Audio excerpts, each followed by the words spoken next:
എല്ലാവർക്കും നമസ്കാരം. കഴിഞ്ഞ മഴനിലാവ് വരെ പ്രിയപ്പെട്ട രാമേന്ദ്രൻ വക്കീൽ നമ്മോടൊപ്പം ഉണ്ടായിരുന്നു. ഇപ്പോഴും അദ്ദേഹം അദൃശ്യനായി ഇവിടെയുണ്ട്. അദ്ദേഹത്തെ അറിയാത്ത, അദ്ദേഹവുമായി ഏതെങ്കിലും തരത്തിലുള്ള ബന്ധമില്ലാത്ത ആരും സദസ്സിലോ വേദിയിലോ ഇല്ല എന്നാണ് എനിക്ക് തോന്നുന്നത്. പരിചയപ്പെടുന്നവരുടെ ഹൃദയത്തിലേക്ക് ഒറ്റ നിമിഷം കൊണ്ട് ആഴ്ന്നിറങ്ങുന്ന സ്വഭാവമായിരുന്നു അദ്ദേഹത്തിൻ്റെ. സത്യത്തിൽ ഞാൻ ഈ വേദിയിലെ 2 പ്രാവശ്യം സംസാരിച്ചിട്ടുണ്ട്. പക്ഷെ ഇപ്പോൾ സംസാരിക്കേണ്ടത് രാമേന്ദ്രൻ വക്കീലിനെ കുറിച്ചാണ്. സത്യം പറഞ്ഞാൽ എനിക്കതിന് പറ്റുന്നില്ല എന്നൊരു കുഴപ്പം ഉണ്ട്. അദ്ദേഹത്തിൻ്റെ ഉറ്റവരിവിടെയുണ്ട്, പ്രിയതമയുണ്ട്, മകൻ്റെ ഭാര്യയുണ്ട്, കൊച്ചുമക്കളുണ്ട്. ദീർഘകാലം അദ്ദേഹത്തിൻ്റെ സഹപ്രവർത്തകരായിരുന്ന ആൾക്കാരുണ്ട്, ബന്ധുക്കളുണ്ട്, അടുത്തറിയാവുന്ന നാട്ടുകാരുണ്ട്. അവർക്കൊക്കെ എത്രയോ കഥകൾ അദ്ദേഹത്തെക്കുറിച്ച് പറയാനുണ്ടാകും. അത് മനുഷ്യ സ്നേഹത്തിൻ്റെ ഉത്തമ ഉദാഹരണമായിരുന്നു അദ്ദേഹം. നമുക്ക് അങ്ങനെ ആലങ്കാരികമായി പലരെക്കുറിച്ചും പറയുന്നത് നമ്മൾ കേട്ടിട്ടുണ്ട്. സത്യത്തിൽ അതങ്ങനെയല്ല വക്കീലിനെക്കുറിച്ച് പറയുന്നത്. മനസ്സിൽ കസേര വലിച്ചിടുന്ന ഒരു അസാമാന്യമായ വ്യക്തിത്വമായിരുന്നു അദ്ദേഹത്തിൻ്റെ. ഒറ്റ മിനിറ്റ് കൊണ്ട് പരിചയപ്പെടുന്നവരെയൊക്കെ അദ്ദേഹം സുഹൃത്തുക്കളാക്കിയെടുക്കും. അത് എല്ലാവർക്കും കഴിയുന്ന ഒരു കാര്യമല്ല. അക്കിത്തത്തിൻ്റെ വളരെ പ്രസിദ്ധമായ 20-ാം നൂറ്റാണ്ടിൻ്റെ ഇതിഹാസം എന്ന കവിതയിലെ മിക്കപ്പോഴും ഉദ്ധരിക്കപ്പെടുന്ന വാക്യത്തിനകത്ത് സൗരമണ്ഡലം എന്നൊരു പ്രയോഗമുണ്ട്. ഉദക്കിയാണ് എൻ്റെ ആത്മാവിൻ 1000 സൗരമണ്ഡലം എന്ന്. പരിചയപ്പെടുന്നവരെല്ലാം ഈ വെളിച്ചം പകർന്നു നൽകിയാണ് അദ്ദേഹം പോയിട്ടുള്ളത്. മഴനിലാവ് തന്നെ ഈ പരിപാടിയുടെ തന്നെ ഉദ്ദേശം എന്താണത്? അത് മാനവികതയുടെ മഹോത്സവം എന്നാണ്. നമ്മളിപ്പോൾ ഇത്രയും ഈ മനയുടെ മുന്നിൽ കൂടിയിരുന്ന് സംസാരിക്കുന്നത് തന്നെ, സംസാരിച്ചില്ല എങ്കിൽ പോലും ചിരിക്കുന്നത് തന്നെ ഒരു വലിയ പറയാതെ പറയുന്ന രാഷ്ട്രീയം അതിലുണ്ട്.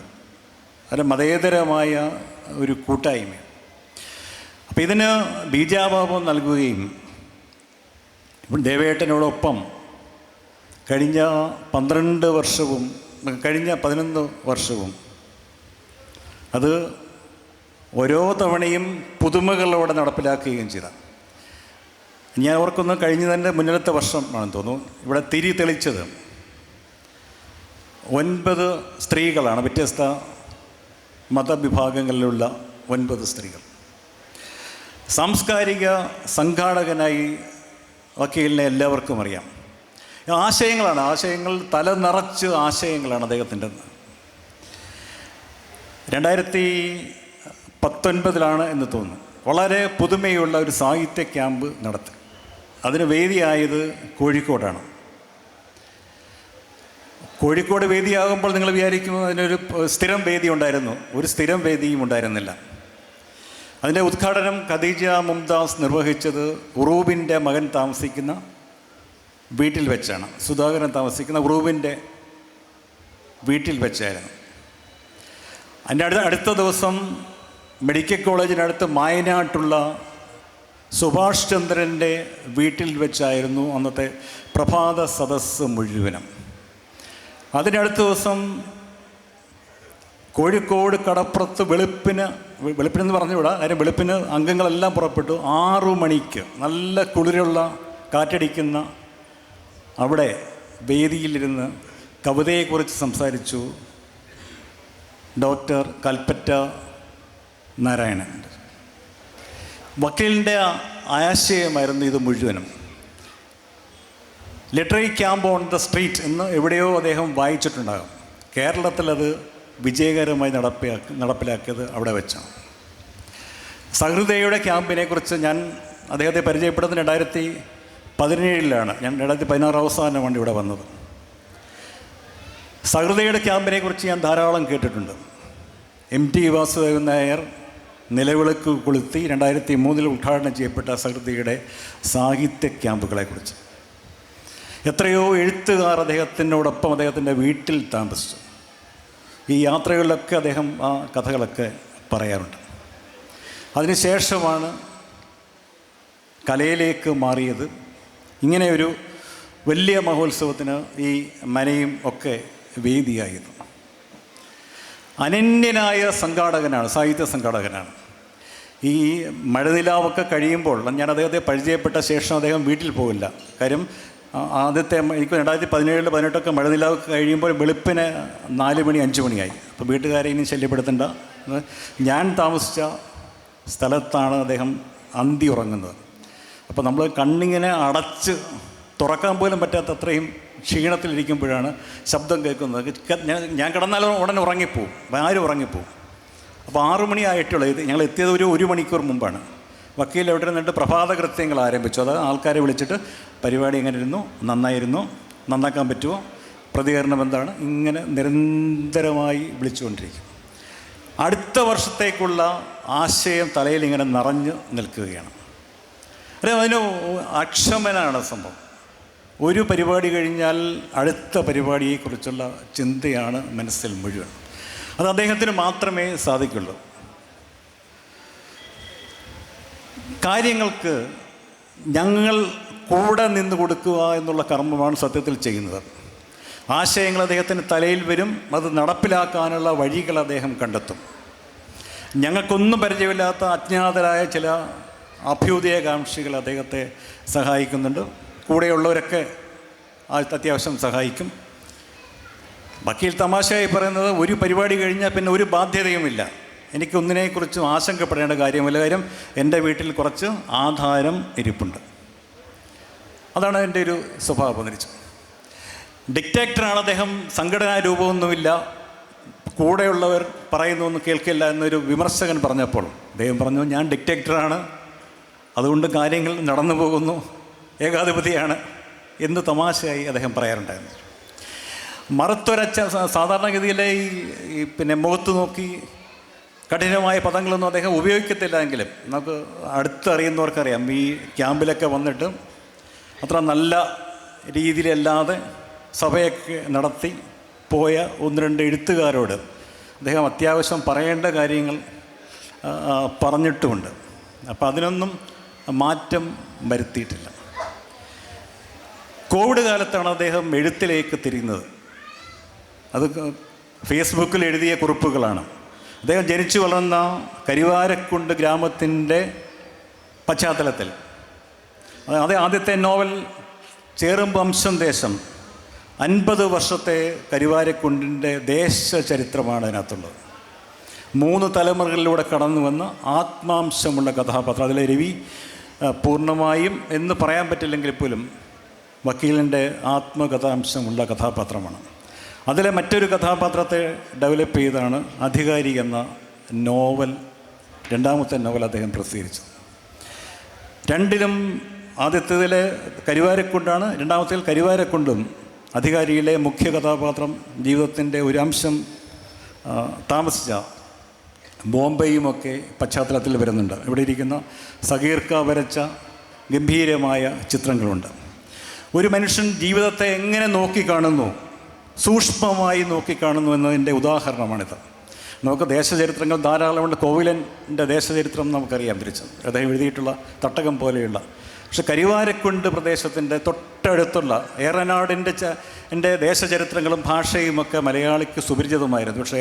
പക്ഷേ കരുവാരക്കുണ്ട് പ്രദേശത്തെ ഭാഷയും സംസ്കാരവും ജീവിത രീതികളും ആചാരാനുഷ്ഠാനങ്ങളും പുരാവൃത്തങ്ങളും ആഹാര രീതികളുമൊക്കെ സസൂക്ഷ്മമായി അദ്ദേഹം 2 നോവലുകളിലും രേഖപ്പെടുത്തിയിട്ടുണ്ട്. വക്കീലിൻ്റെ അവസാനം എഴുതിക്കൊണ്ടിരുന്ന പൂർത്തിയാക്കാത്ത നോവൽ സമകാലിക രാഷ്ട്രീയത്തെക്കുറിച്ചാണ്. നമുക്കെല്ലാം അറിയാം, അദ്ദേഹം ജനതാദൾ സോഷ്യലിസ്റ്റ് പ്രസ്ഥാനത്തിൻ്റെ ഒരു ഭാഗം ഒരു രാഷ്ട്രീയ പാർട്ടിയിൽ ദീർഘകാലം പ്രവർത്തിച്ചിരുന്നു. സമകാലിക രാഷ്ട്രീയത്തെ ആസ്പദമാക്കി എഴുതിയ അദ്ദേഹത്തിൻ്റെ നോവൽ പൂർത്തീകരിക്കാൻ അദ്ദേഹത്തിന് കഴിഞ്ഞില്ല.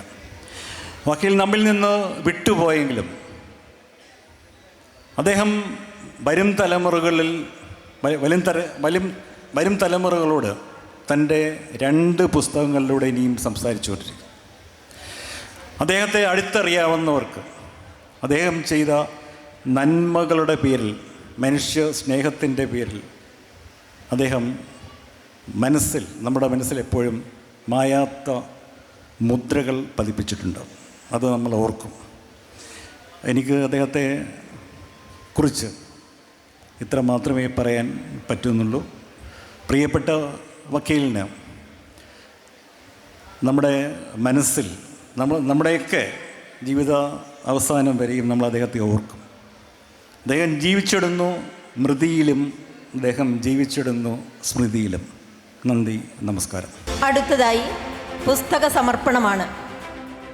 രാമചന്ദ്രൻ വക്കീലിന് സുഹൃത്തുക്കൾ ഒരുമിച്ച് ചേർന്ന് കലയുടെ ആഭിമുഖ്യത്തിൽ അക്ഷരങ്ങൾ കൊണ്ട് ഹൃദയാഞ്ജലി തീർത്ത ഓർമ്മ പുസ്തകം വായനക്കാർക്കായി സമർപ്പിക്കുകയാണ്.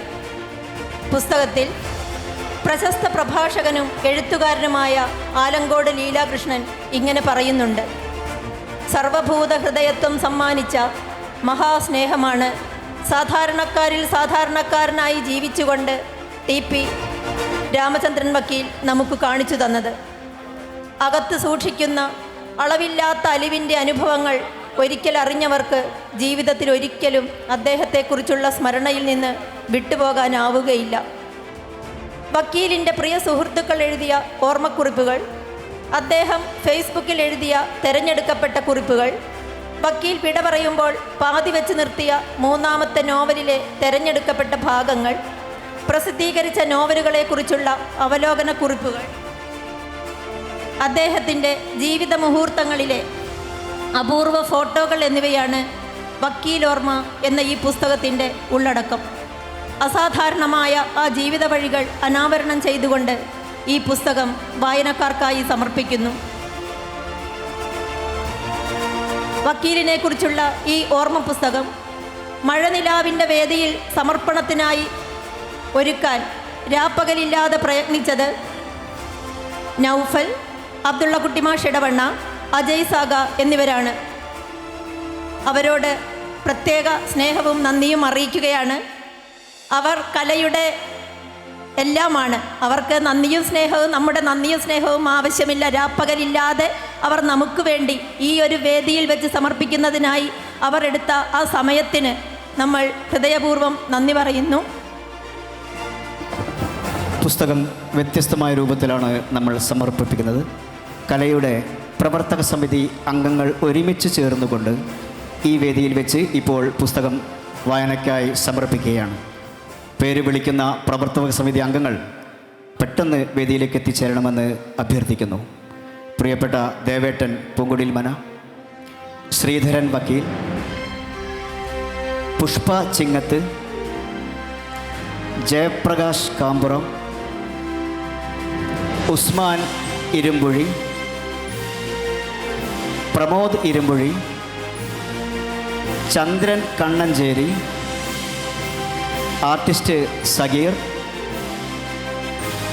D Pradeep Kumar,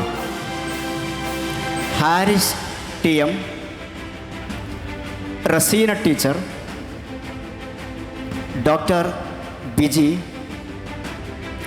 Lovely Rajendran,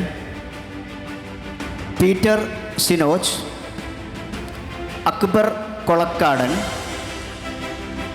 CP Shafeeq, Sreeni Ilayur, Mubarak മാഷ്, അസീഫ്, ബാബ വേങ്ങര, സജീഷ് വൈഖരി, അജീഷ് ഐക്കരപ്പടി, ദാസ് കോട്ടക്കൽ, നജീബ് ക, ഹബീബ, ബിനേഷ്,